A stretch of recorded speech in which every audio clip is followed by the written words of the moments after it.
জোড়া টাপলি মাৰি 15 নং ৰাষ্ট্ৰীয় ঘাইপথ মেৰামতি কৰিবলৈ অহা শ্ৰমিকৰ দলক আজি ঢেকিয়াজুলিৰ পৰা উভতাই পঠালে ছাত্ৰ সন্থাই।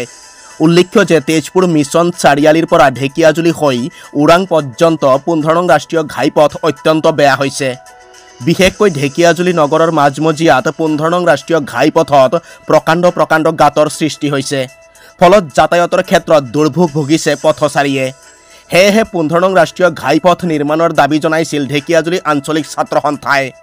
ছাত্ৰ সন্থাৰ দাবীৰ পিছতে উক্ত পথছোৱা জোড়া টাপলি মাৰি মেৰামতি কৰিবলৈ আজি শ্ৰমিক পঠিয়াইছিল ঠিকাদাৰৰ লগতে বিভাগীয় কৰ্তৃপক্ষই।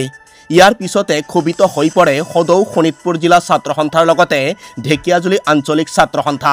আচলতে আমি 15 নম্বৰ ৰাষ্ট্ৰীয় ঘাইপথৰ যিটো দুৰাৱস্থা হৈছিলে এই সম্পৰ্কে আমি বিভাগীয় কৰ্তৃপক্ষক স্মাৰক পত্ৰ দিয়াৰ পিছত আমি দেখিবলৈ পালোঁ সংবাদ মাধ্যমত বাতৰি সম্প্ৰচাৰ হোৱাৰ পিছত আজি ঠিকাদাৰে এই টাপলি মাৰিবৰ কাৰণে তেওঁলোকক এটা দল পঠিয়াইছে।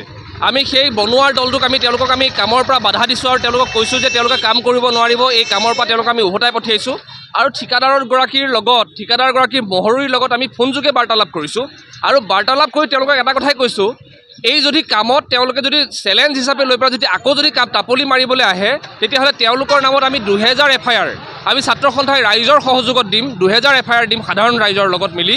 এই কথাষাৰ তেওঁলোকক কৈছোঁ। কোনো কাৰণত তেওঁলোক টাপলি মৰা কাম কৰিব দিয়া নহ'ব, কাৰণ টাপলি মৰাটো স্থায়ী সমাধান নহয়। আজি টাপলি মাৰিব, এসপ্তাহ বৰষুণ দিলে আকৌ তেওঁলোকৰ সেই পথসমূহত গাঁতৰ সৃষ্টি হ'ব। গাঁতৰ সৃষ্টি হৈ ধূলিৰ সৃষ্টি হ'ব, সমগ্ৰ চহৰখন ধূলিময় হ'ব। যাত্ৰী ওলাব নোৱাৰা হৈছে, মানুহ অহা যোৱা কৰিব নোৱাৰা হৈছে। সেইকাৰণে আমাক এটা স্থায়ী সমাধান সূত্ৰ লাগে।